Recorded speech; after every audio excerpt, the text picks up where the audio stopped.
الأخيرة كانت بدموع ليست دموع الخسارة. موناكو Let's hear what's there. ভাই এখনই অবসর নয়, আমি আর আপনি 2030 বিশ্বকাপ খেলবো। স্পেনের কাছে বিশ্বকাপ হেরে কেঁদে কেঁদে বিদায় নিল মেসি, যা দেখে লাইভে এসে কি বললেন নেইমার।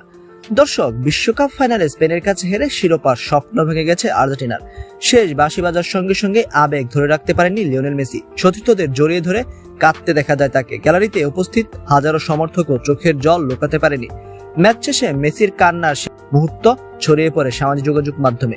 কোটি কোটি ফুটবল প্রেমী আবেগে ভেসে যান। এমন সময় লাইভে এসে নিজের দীর্ঘদিনের বন্ধু লিওনেল মেসির উদ্দেশ্যে কল্পিত এক আবেগঘন বার্তা দেন নেইমার জুনিয়র। নেইমার বলেন, ভাই এখনই অবসর নয়, তুমি এখনো ফুটবলের জন্য অনেক বড় সম্পদ। আমি চাই তুমি মাথা উঁচু করে ফিরে দাঁড়াও। তিনি আরো বলেন, মেসি তুমি হেরে যাওনি, একটা ম্যাচ হেরেছো, কিন্তু কোটি কোটি মানুষের হৃদয় জিতে নিয়েছো।